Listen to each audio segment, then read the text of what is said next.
Amigos, espacio de información inteligente, sábado al día. Estamos en la Conexión X y agradecemos a todos ustedes que estén en contacto con nosotros a través de esta plataforma de difusión matriz que es Teleuniverso Canal 29, La Imagen Sin Fronteras, así también a través de la página web teleuniversotv.com. De igual forma, pues destacar todas las plataformas que gentilmente se suman al esfuerzo de difusión de nuestro contenido. Y bueno, en una Conexión X muy especial, porque va a tratar de un tema que irónicamente el dominicano comprende poco, sin embargo es por donde más sangra. Economía, macroeconomía, temas de política fiscal, es lo que más le afecta a la población dominicana, al mundo. Y en esta ocasión pues doy la bienvenida, me siento honrado de tener aquí a Raúl Ovalle, economista con especialidad en macroeconomía, pero también director de la Escuela de Economía de la Pontificia Universidad Católica Madre y Maestra. Gracias, Raúl, por acompañarnos. Muchas gracias, es un verdadero honor estar aquí con ustedes. Mucho tiempo ya por lograr esta entrevista. ¿Tú eres de los Ovalle de Moca? Bueno, originalmente el apellido viene de ahí, pero hacia finales de 1800 llega a San Francisco. Okay. Entonces, en realidad, yo soy de la rama de San Francisco. San Francisco. Aunque nací y me crié, como decimos, en la capital. Ok, tú sabes que te decía fuera del aire, y a José Miguel, que he tenido el placer de escuchar varias exposiciones tuyas para diversas instituciones estudiantiles, para también entidades bancarias, que tú das muchas charlas. Y digo yo, ese es de lo de nosotros, porque joven, ¿verdad? Tú eres joven, tú eres millennial o de la generación anterior. Yo tengo 40 años de edad. O sea, que defina ustedes si eso es joven. Estamos en el rango. No, yo de verdad destaco, siempre que tenemos jóvenes así tan valiosos, es articulista también. Vemos algunas cosas que escribes en el Caribe de mucho aporte y mucha proposición para el desarrollo de la sociedad. Y para iniciar la conversación, Raúl, entonces, formalmente, yo quisiera hacer como una especie de definición para dummies de dos conceptos que por actualidad se han estado hablando mucho en estos días, y es política fiscal y bonos soberanos. ¿A qué nos referimos con bonos soberanos? ¿Qué es la política fiscal para esa población de a pie que está ahí? Y además, otro concepto que quiero tratar. República Dominicana tenía que crecer un 5 de acuerdo a lo que se esperaba, pero creció un 2.5. ¿A qué se refiere cuando se habla de ese crecimiento? Esos tres conceptos. Sí, si tú quieres comencemos por el último, Okay. Porque creo que vale la pena reconocer que la economía dominicana se encuentra atravesando una desaceleración que es profunda y atípica. Es profunda porque, haciéndote una precisión, crecimos en el 2025 2,1%. Es decir, si comparamos el valor ajustado por inflación de todos los bienes y servicios que se produjeron durante el año 2025 contra los que se produjeron en el 24, ese incremento fue de apenas 2,1. Y digo apenas porque nuestra economía ha estado acostumbrada históricamente a crecer alrededor del 5%. En ese sentido, es una desaceleración profunda. Es atípica porque en el año 2023 también crecimos alrededor del 2%. Y la última vez que durante 2 de 3 años crecimos menos de la mitad de nuestro crecimiento potencial de cerca de 5%, fue hace ya más de 2 décadas. Entonces vale la pena preguntarnos si es que estos son características de la economía dominicana que llegaron para quedarse, es decir, crecimiento más desacelerado, más volátil, o si más bien esto es algo más coyuntural que responde a otros factores y que mirando hacia adelante la economía se recuperará y eventualmente logrará su senda de crecimiento. Pudiéramos decir que alguno de esos factores pudiera ser externos, como correcto, alguna situación en otro país. Tenemos situación con Venezuela, Irán. Pudieran darse que esas geopolíticas a nivel internacional estén afectando el crecimiento de la República Dominicana o llevándolo mucho más. Posiblemente el gobierno de Donald Trump esté afectando a la República Dominicana. Mira, son varios los factores que tú has mencionado, todos externos y todos tienen en común lo que hoy se conoce como el elevado nivel de incertidumbre global. Cuando hay incertidumbre, se dificulta la previsibilidad de los inversionistas a la hora de tomar inversión, a realizar inversiones de los hogares a la hora de consumir. Y eso lleva incluso a que los bancos centrales, aquellos que están llamados a colocar tasas de interés en el mundo, y particularmente el Banco Central de Estados Unidos, que es la Reserva Federal, haya mantenido tasas de interés externas altas. Y aquí quiero detenerme porque, como mencionas, hay factores externos que contribuyeron a esta desaceleración. Cuando inició el año 2025, las tasas de interés de la Reserva Federal, las internacionales que son relevantes para nosotros, estaban sobre el 5%. Es el mayor nivel en casi 30 años. ¿Qué significa eso para los dominicanos? Que nuestro Banco Central tiene que mantener tasas de interés domésticas altas. Entonces la idea de nosotros tratar de acceder a un préstamo, por ejemplo, hipotecario o para el vehículo en un banco, pues en un entorno donde las tasas afuera están muy altas, hacen que localmente también estén altas y que decidamos entonces quizás postergamos la decisión. Al postergar la decisión de financiarnos, consumimos menos. Y al consumir menos, a nivel agregado, la economía se desacelera. Entonces, eso es un elemento que vale la pena reconocer. El segundo, a nivel internacional, y que se vincula a esa incertidumbre, y es uno de los factores que de hecho mencionaste, tiene que ver con esta política arancelaria de Trump. Y el tema de la política arancelaria, más allá de calificarla si es positiva o negativa, la realidad es que en el 2025 hubo un shock de aranceles. Los aranceles son los impuestos que cobran los países porque ingresen bienes del resto del mundo. El arancel promedio estadounidense durante prácticamente 80 años estuvo en alrededor, durante prácticamente 25 años estuvo en alrededor de 2,5%. Y en abril del año 2025 se incrementó en promedio a cerca de 18%. Todo esto motivado en la guerra comercial con China para hacer que las empresas retornen a los Estados Unidos, ¿no? Claro, pero esa guerra comercial inició en el 2016, entonces alguien podría decir, ¿cuál es el problema ahora? Sí. Si ya había iniciado en el 16. Es que en el 16 la guerra comercial llevó a que los aranceles promedios subieran de 2% a 3%. Ahora subieron de 3 a 18%. Por lo tanto, es un shock de una magnitud mucho mayor, que generó, de nuevo, incertidumbre, falta de previsibilidad. Ahora, muchos importadores no sabían necesariamente por dónde iban a andar sus aranceles, porque cada cierto tiempo algunos se eliminaban y volvían y entonces se incorporaban. Y todo eso llevó a que se desacelerara el crecimiento económico estadounidense. ¿Por qué importa esto? Hay que recordar que hay una cadena de valor entre Estados Unidos y la República Dominicana, y particularmente Santiago y el Cibao. Aquí se concentran cerca de la mitad de los parques de zona franca de toda la República Dominicana. Entonces, cuando la economía estadounidense está creciendo fuerte, como estuvo creciendo en el periodo post-pandemia, cerca del 3%, eso era algo así como una ola que en alguna medida nos empujaba a nosotros también. Pero en el 2025 la economía estadounidense pasa de crecer cerca de 3% alrededor de 2%. 2 sigue siendo un crecimiento bastante fuerte para los americanos. Para los Estados Unidos. El tema es que el paso de 3 a 2 hace que nosotros nos vayamos a desacelerar también, porque se estima que por cada punto de crecimiento estadounidense, República Dominicana crece en promedio alrededor de 1,5 o 2.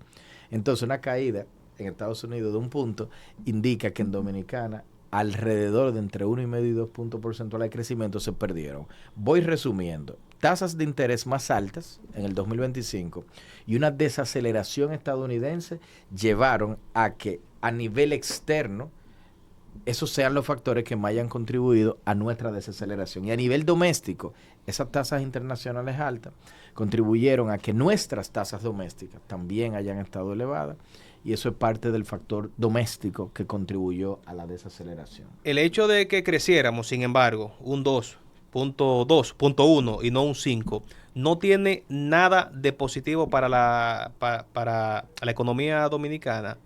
No tiene nada de positivo. Mira, yo creo que es una señal de advertencia. Porque políticamente se pudiera ver como una posición conformista. Bueno, no crecimos el 5, pero crecimos. Sin embargo, ustedes los economistas coinciden en que no estábamos capacitados para crecer eso. A ver, mi comentario no tiene un matiz partidista. Lo no, más claro. que como economista yo te podría decir es que las economías las medimos en base a un crecimiento potencial. Entonces, si usted es una persona que está acostumbrada a correr 10 kilómetros y usted hace un tiempo de 10 kilómetros en 1 hora y de repente lo hizo en 1 hora y 10, eso no quiere decir que usted no tenga la capacidad de correr 10 kilómetros. Lo que pasa es que usted ha empeorado su tiempo. Entonces algo similar ocurre con las economías.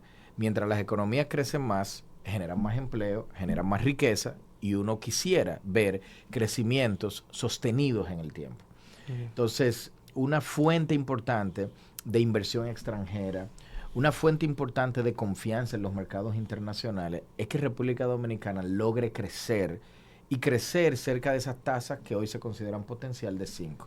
El 2.1 en el año 2025 implica que fuimos de 15 economías latinoamericanas, probablemente la que menos creció o una de las top 2 o 3 que menos crecieron. Harvard indicaba en estos días que República Dominicana a partir de ahora crecerá un 2.4%, 3.8 hasta el 2034. Ese es el pronóstico. Tú como analista económico, entonces, ¿qué expectativas tienes para este año 2026? No completamos todavía el primer trimestre. ¿Cuáles son tus expectativas a diferencia Yo de creo esto? que el 2026 va a ser un año de transición. Un año de transición quiere decir que en el 2025 nuestra economía era un paciente que estaba interno. No estaba en cuidado intensivo. Aunque hay algunos sectores o órganos de este paciente que efectivamente se vieron muy mal. Por ejemplo, el sector de la construcción, me preocupa cómo ha estado evolucionando luego de la pandemia. Pero en general esto fue un paciente que estuvo interno y en el 2026 pues le dan de alta. Ahora, que le den de alta a usted luego de haber estado algunos días interno no quiere decir que usted puede, volviendo a la analogía deportiva, correr un maratón.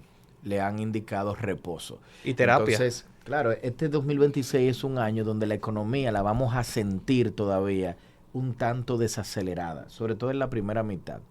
Hacia la segunda mitad, yo espero que comencemos a ver una economía que comienza a repuntar. 3 razones. A nivel externo, espero que la economía estadounidense retome una senda de crecimiento mayor que la que vimos el año pasado. Y como tenemos una vinculación vía el turismo, vía las remesas, vía las exportaciones de zona franca, seguramente que parte de eso se va a traducir entonces a que nuestra economía pueda crecer. Las tasas de interés, que les había dicho previamente, que a nivel doméstico estuvieron bastante altas en el 25, ya comienzan a bajar.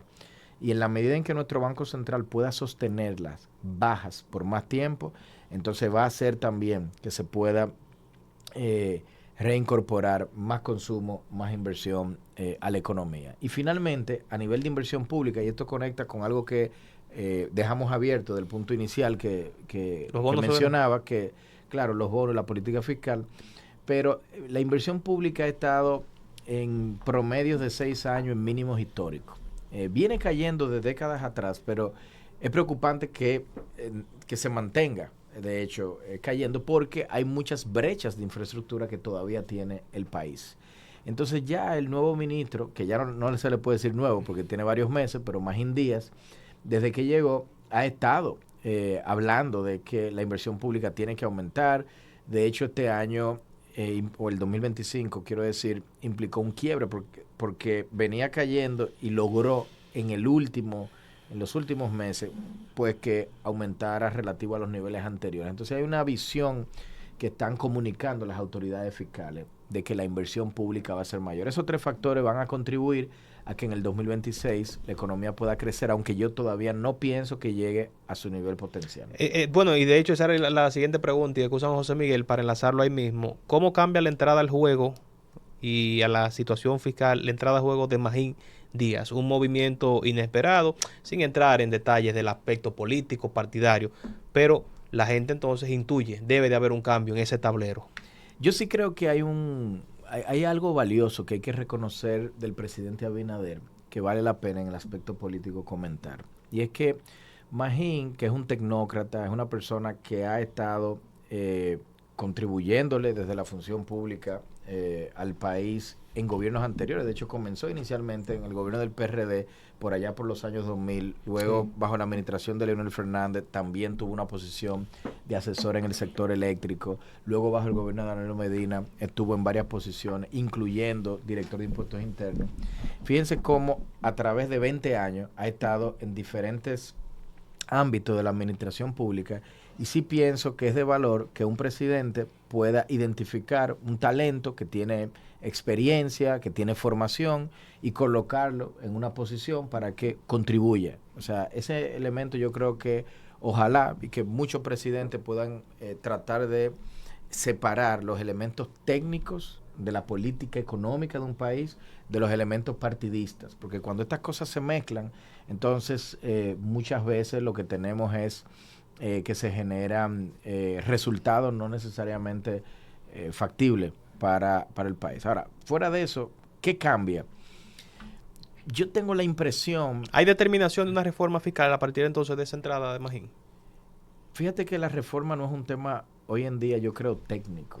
Es un tema literalmente político, es un tema de timing. ¿En qué momento la sociedad va a estar dispuesta a aceptar que le cambien la arquitectura tributaria? Y siento que ahora mismo estamos lejos de ese momento.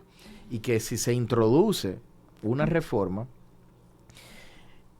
puede haber un rechazo que manche cualquier diseño técnico, que no me cabe duda que Magín y su equipo puedan diseñar la reforma que técnicamente se requiera, pero que entonces como un médico que le intenta colocar una medicina a un paciente en un momento que no es el adecuado y los anticuerpos hacen que al final resulte, como dice la salsa de Frankie Ruiz, más cara la cura que la enfermedad. Tienen que esperar que ese paciente se desinflame entonces primero. Claro, y construir el timing.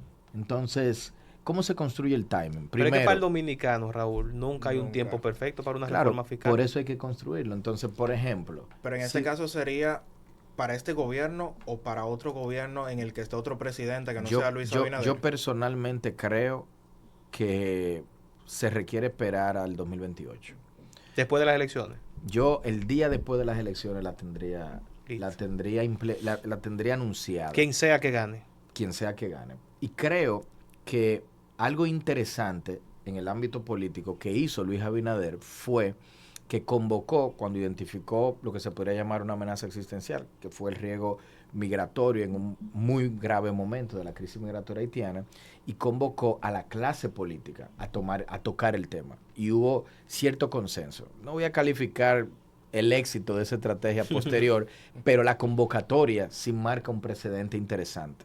Y yo creo que el tema fiscal es esa otra amenaza existencial que independientemente de quién gane en el 28, no importa si es una continuidad del gobierno vigente o si es otro partido, créanme que quien sea que se siente en la silla presidencial va a tener que enfrentar el tema fiscal. ¿Por qué no entonces, desde ya convocar a la clase política, con una persona técnica como Magín y el equipo que tiene, diseñar la reforma que el país necesita, alineada a una visión de desarrollo, con un enfoque de cerrar las brechas infraestructurales, las brechas habitacionales y brechas sociales que tiene la República Dominicana, y en el camino para construir legitimidad social, que es lo importante y que yo creo que en meses recientes se ha venido deteriorando algo? Entonces vamos a hacer mayor inversión pública. Y ustedes me dirán, ¿y con qué recursos? Bueno, en el Banco de Reserva, en el Banco del Estado, el gobierno tiene más de 2 puntos del PIB de recursos que no está ocupando. Entonces, comienza a utilizar esos recursos en un plan de desmonte, porque son recursos que le pertenecen al gobierno, de endeudamientos previos que no se ocuparon. Incrementa la inversión pública, que la sociedad vea que los recursos se están ocupando en cosas que eventualmente van a aumentar la capacidad productiva, le va a mejorar su vida en términos de los bienes y servicios públicos que se ofrecen, y crea la legitimidad de aquí al 2028. Y en el 28, con la reforma técnicamente ya diseñada y consensuada, al menos por la clase política, pues quien sea que llegue, que la pueda implementar. Raúl, siempre vemos que en Fitur es uno de esos mercados potenciales para poder obtener incremento en la economía dominicana. Siempre se menciona que se lograron tantos acuerdos de 4.800 millones de dólares. ¿Beneficia verdaderamente esos acuerdos, tanto privados como públicos, que hace el Estado dominicano? Mira, Fitur es una de tantas ferias donde el Ministerio de Turismo y muchos empresarios del sector pues visitan anualmente. En el pasado la más importante era la Feria de Berlín. Yo recuerdo en su momento, me tocó ir en algunas ocasiones a Fitur, y recuerdo que la de Berlín era la importante, pero luego de la pandemia Fitur ya ha tomado una relevancia mucho mayor, y sí, es importantísimo que el país se siga promocionando. Esas inversiones que vienen de Fitur implican que en esta cadena de valor que le llamamos sector turismo, que tiene el constructor que tiene que hacer el hotel, que tiene el empresario y el mediano empresario y el agricultor pequeño que tiene que enviarle los alimentos que consume el hotel, que tiene el sector industrial a través de productos como la cerveza, como los refrescos y otros, que tienen también que, o que consumen los turistas que vienen al hotel, que tiene también sectores como el transporte, porque hay que transportar a los turistas, hay que llevarlo a los tours, en fin, que hay una conexión incluso con el sector de la educación, o sea, quiénes son los tour operadores, los guías turísticos, con el sector cultural, incluso hasta con el sector eclesiástico. Aquí nosotros pudiéramos explotar hasta el turismo religioso. En fin, la industria turística está sumamente conectada y en la medida que se continúe desarrollando, se pueden potenciar esos otros sectores. Entonces sí, es algo importante y yo creo que mientras se pueda continuar comunicando con transparencia en qué consisten los acuerdos, cuál es el cronograma de tiempo en el que llega la inversión, cuáles son las zonas geográficas donde llegan. Fíjense el caso, por ejemplo, de Santiago, cómo viene creciendo. De acuerdo como ese, cuando tengamos la carretera del Ámbar y nos conectemos con el norte, la costa norte del país, pues ya Fitur no solamente va a promocionar esos otros polos, va a continuar promocionando, como ya se hace, también la zona norte, o sea, la costa norte. En fin, es algo muy positivo para el país. 5.000 millones aproximadamente de inversión extranjera directa en el 2025. Un crecimiento entonces, contrario a lo esperado, de un 2.1. ¿Afecta esto, la inversión extranjera, esa desaceleración? Eso es una pregunta interesante. La desaceleración del 2.1 no pienso que tenga un impacto inmediato porque la inversión extranjera directa no está mirando lo que ocurre en un plazo de 12 meses. Sí, está pero el inversionista quiere retorno. Está mirando más bien los próximos 5 años. Por lo tanto, la pregunta no es qué pasó en el 2025, sino si el inversionista entiende que en promedio, en los próximos 5 años, vamos a estar en 2.1, que es muy diferente. O sea, si el inversionista entiende que esto es algo coyuntural, que esto se debe más bien a que la Reserva Federal aumentó las tasas internacionales y que eventualmente la economía se va a recuperar, entonces no es un tema. El problema es que nosotros nos quedemos estancados en niveles de bajo crecimiento. Pero esa inversión extranjera, hay que decir, llegó en el 2025 a un récord histórico en un año donde la inversión extranjera que llega a Latinoamérica se contrajo. Entonces, como que la región en su conjunto, sobre todo con el choque arancelario que yo mencionaba previamente de Trump, y la inversión extranjera a nivel global se contrajo, fue menor, pero la de República Dominicana fue mayor. Entonces eso habla de que los inversionistas están apostando a nuestro país. Pero entonces vemos cómo el gobierno dominicano coge préstamo y más préstamos. Recientemente, hace 2 días, cogieron 2.700 millones de dólares para destinarlo a la salud y a la educación. Endeudarse le conviene al país, porque vemos cómo este gobierno desde el 2020 ha tomado un cuantioso número de préstamos que usted dice, ok, ¿a qué le beneficia esto al país? ¿Dónde están las inversiones que se están tomando? ¿Le está beneficiando o estamos cargando aún más la deuda pública? Porque tenemos un crecimiento de 2.1 en el año 2025. Para este año se proyecta supuestamente el Banco Central de 4 puntos. No creo que lleguemos ahí. Pero esa deuda pública sigue aumentándose aún más y es riesgoso todo esto. Mira, no debemos mezclar el concepto de inversión extranjera con deuda. Son, vamos a decir, conceptos separados porque la deuda soberana, es decir, el financiamiento que hace el gobierno para que el déficit fiscal, que si el gobierno genera un déficit es porque está gastando más que lo que ingresa y la brecha la cubre con deuda, ese financiamiento lo obtiene a través de los bonos soberanos. Entonces, ¿es bueno o es malo? La realidad es que la deuda no es ni buena ni mala.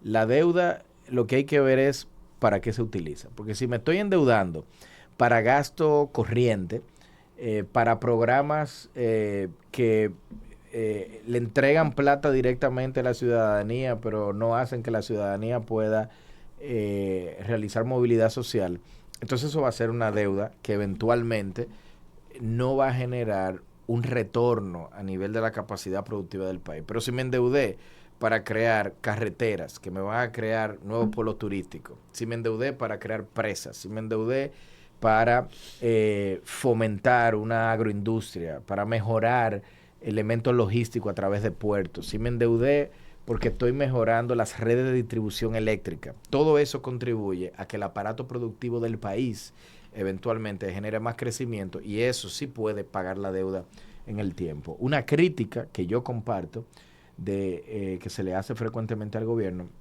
es que nos estamos endeudando en un contexto donde la inversión pública está en mínimos históricos. Entonces, parte del endeudamiento que hoy tenemos no está siendo dirigido a inversión, parte está siendo dirigido a cubrir gasto corriente. Y es algo de lo que el gobierno tiene que cuidarse, porque en la medida en el que eso no se corrija, entonces lo que podemos tener es una situación donde el crecimiento potencial del país se puede desacelerar y te quedas debiendo más con una economía que crece menos y se te complejiza más pagar la deuda.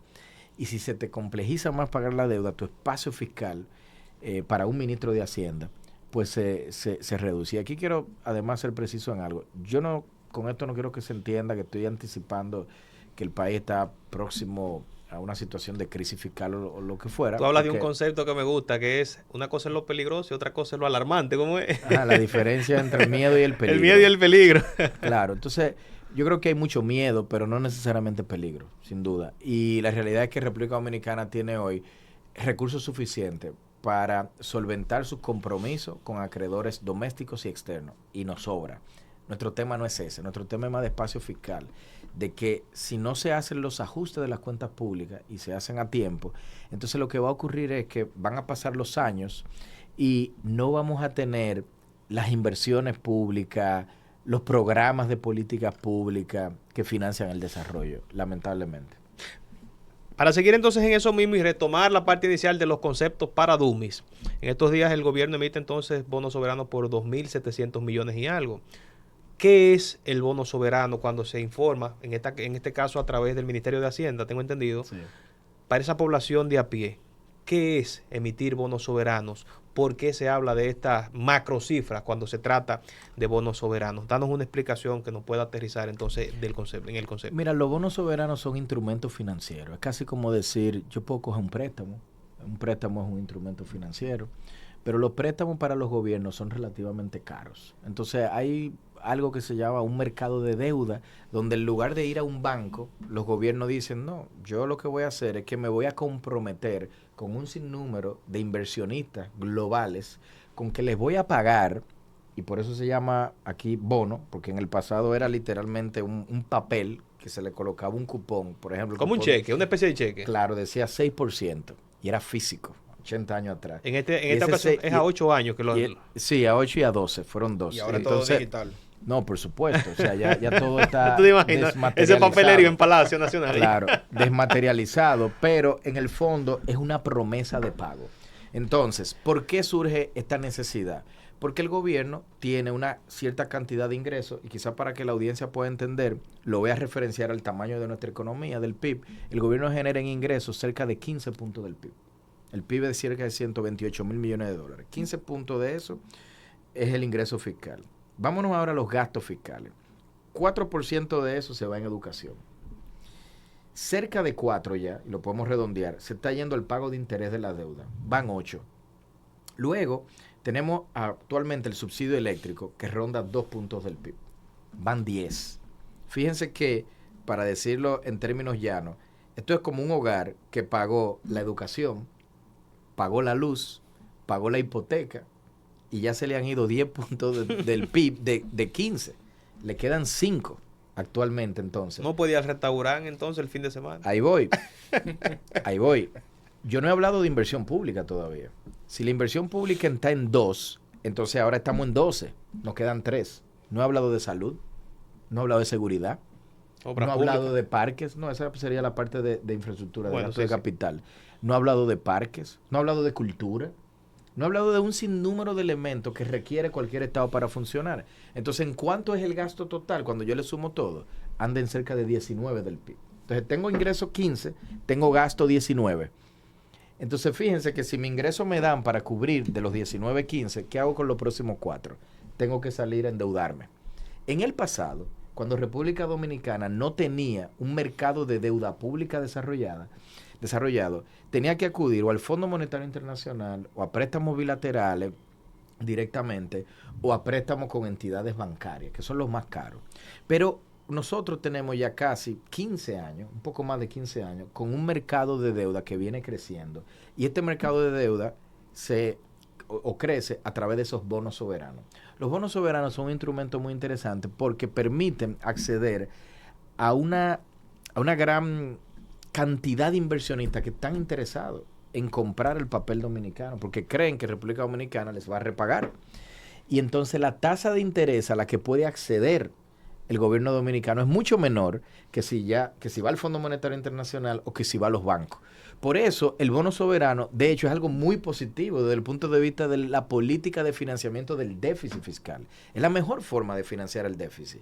Muchas veces la gente habla de los bonos como si fuera algo muy, muy negativo y yo digo, es que el bono es obligado porque hay un déficit. Entonces el tema aquí es, ¿qué podemos hacer nosotros para cerrar el déficit? Porque dado que hay un déficit, entonces la pregunta que se tiene que hacer un ministro de Hacienda es, ¿cuál es la forma más barata de yo financiar ese déficit fiscal? Y en este caso son los bonos soberanos. Y esa fue la razón por la que recientemente se emitieron los 2.750 millones de dólares, porque el gobierno tiene una necesidad de financiamiento vía el déficit bastante elevada, y entonces una parte se está cubriendo con estos bonos. Entonces, de acuerdo a la explicación que tú nos has dado, podemos asumir el concepto de bono soberano en este momento, por otro lado, el de la deuda pública como una especie de trago agridulce, porque la emisión de bonos soberanos también está relacionada con la calificación bajísima de riesgo país que tenemos en estos momentos, o sea, la buena posición que tenemos en cuanto a riesgo país en este momento, pero por otra parte, entonces estamos hablando de endeudamiento, independientemente de que sea un endeudamiento alto o bajo, pero es endeudamiento a largo plazo.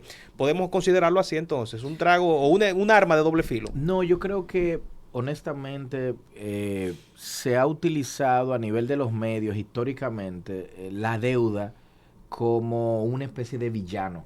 Y la deuda en realidad es un medio para conseguir un fin. La gran pregunta es cómo se vincula ese medio, que es cómo me estoy endeudando con mi visión de desarrollo. Porque si me estoy endeudando, insisto, para financiar programas de gasto que no son productivos, entonces ahí tengo un problema. Porque estoy endeudando a las nuevas generaciones, pero las nuevas generaciones no van a ver el beneficio de ese gasto que se está realizando hoy.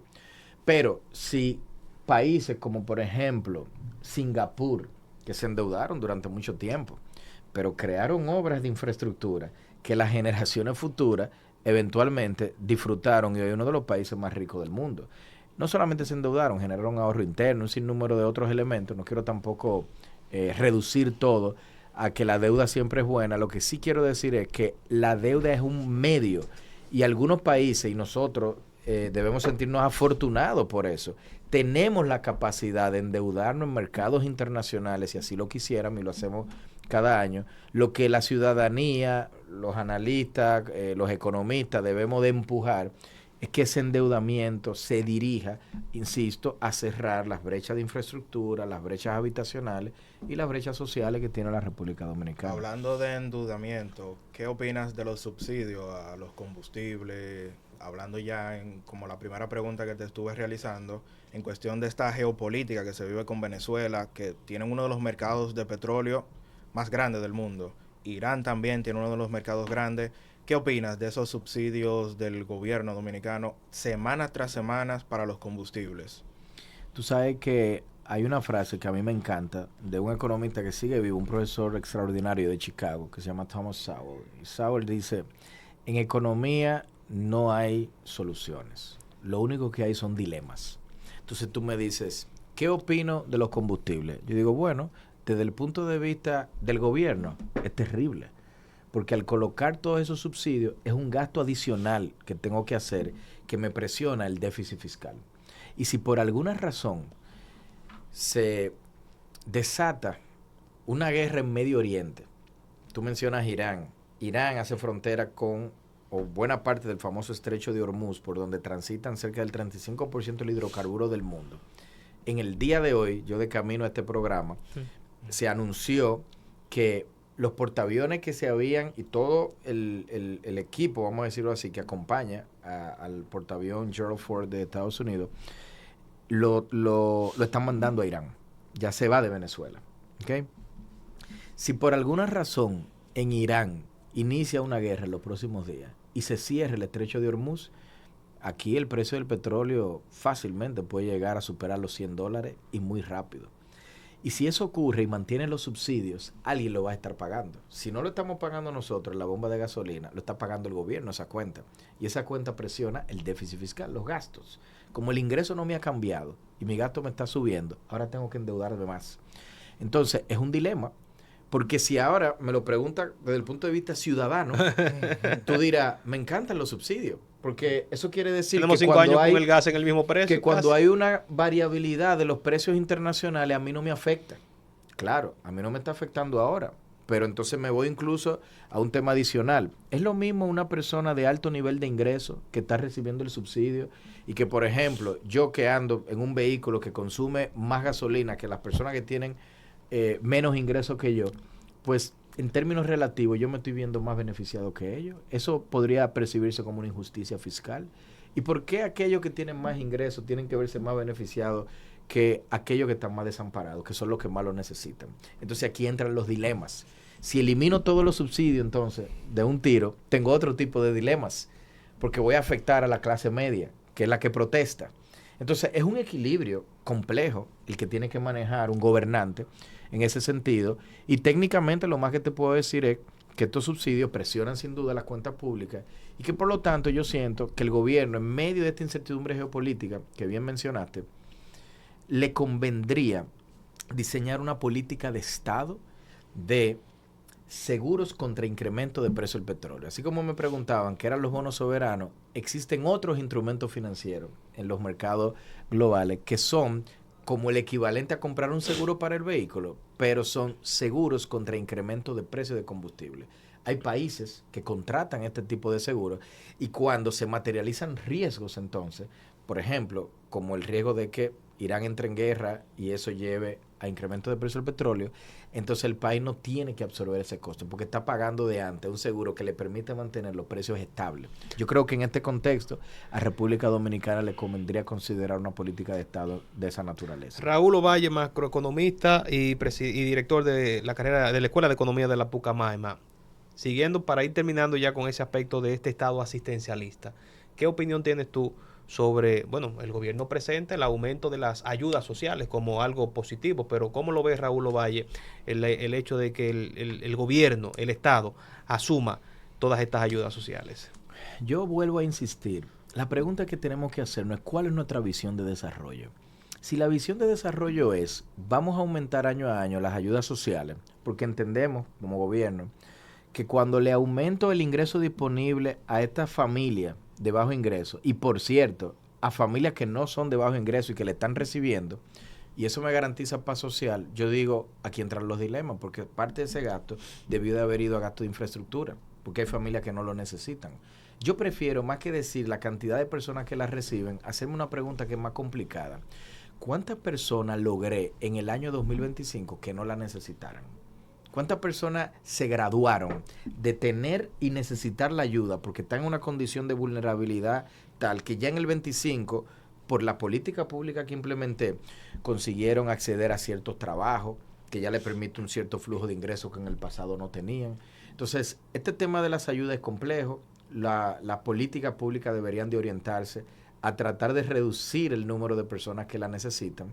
Reconozco que hay muchas personas que necesitan ayuda, personas de bajo ingreso que no tienen capacidad de insertarse en el mercado laboral. Piensen en una persona neurodivergente, piensen en una persona que ya tiene cierta edad y no puede acceder al mercado laboral y necesita que le paguen salud, etcétera.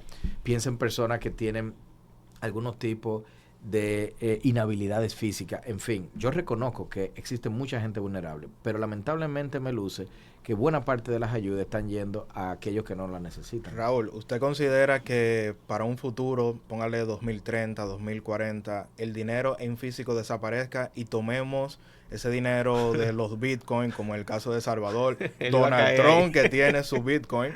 ¿Usted cree que verdaderamente el dinero desaparezca? ¿Tiene futuro este dinero digital? Este dinero digital tiene su futuro a posteriori. Hay que diferenciar lo que son las criptomonedas de dinero digital, porque yo no creo que son sustitutos, son instrumentos completamente diferentes. Entonces, sí, yo me puedo imaginar perfectamente que los billetes, como lo conocemos hoy en día, no lo tengamos que necesitar. De hecho, ya hay países donde prácticamente la gente no usa los billetes, pero no usar billetes y utilizar la tarjeta de crédito que ya está en el teléfono celular como un medio de pago, en un país, muchas veces en países nórdicos, donde todo el mundo tiene una tarjeta, entonces la necesidad de billete prácticamente no se tiene. Eso es algo que ya lo tenemos, pero eso no es Bitcoin, eso no es criptomoneda. Eso es, las criptomonedas son otro tipo de activo. Y la gran diferencia entre una y la otra, quizá por motivo de tiempo no me puedo extender, es que en el primer mundo, que es el mundo donde estamos hoy en día, hay bancos centrales, que son los que controlan la oferta de ese dinero, ya sea que lo tengan que imprimir físicamente o ya sea que lo tengan que emitir digitalmente. Pero en el mundo de los bitcoins y de la criptomoneda no hay banco central. Está todo completamente, o la oferta de estas monedas o de estas criptomonedas ya están definidas, lo que te genera volatilidad de la moneda como la vemos. Entonces yo no creo que los bancos centrales vayan a desaparecer. Eso es de fe. Sí, de fe. ¿Tú crees en eso? ¿Tú crees en el modelo de la criptomoneda particularmente? No sé a qué te refieres con creer. Yo sé que yo no invierto en No, ella. no. Finalizamos entonces con esto. Puede ser muy puntual por el tema del tiempo, lo sabemos, Raúl. ¿Qué te parece el modelo, la visión que propuso Javier Milei en Argentina? ¿Lo has estudiado, lo has analizado? Y en este ajedrez que se está jugando geopolíticamente, República Dominicana está haciendo lo correcto al aliarse tan abiertamente con Estados Unidos, dejando totalmente relegado a un China. Yo creo que no tenemos de otra. O sea, nosotros tenemos la mayor integración comercial y económica, cultural, la mayor comunidad de dominicanos en el exterior, tenemos ventajas geográficas, tenemos una alineación con la visión de mercado que tiene Estados Unidos.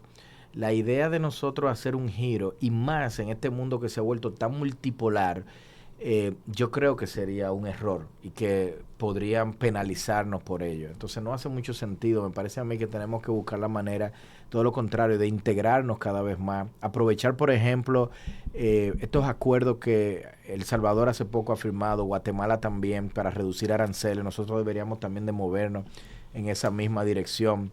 Esto no quiere decir que tengamos que tener un vínculo cero con China. China es un gran país. De China vienen sin duda un sinnúmero de insumos que ocupan sectores clave nuestros, como el de la construcción y demás, pero claramente nuestro principal socio y aliado es y debe ser por mucho tiempo Estados Unidos. Sobre Milei no nos va a dar tiempo hablar de eso. Yo solo diría que ojalá y que el experimento funcione, porque Argentina es un gran país, tiene grandes contribuciones culturales, está tratando de desatar un nudo gordiano y vamos a ver si lo logra. Bueno, Raúl Ovalle estuvo conversando con nosotros, director de la Escuela de Economía de la Pontificia Universidad Católica Madre y Maestra, especialista en macroeconomía. Enriquecedora conversación. Gracias, Raúl, por tu tiempo. A ustedes. José Miguel, a ti también las gracias y a todos ustedes por la sintonía. Café y paz.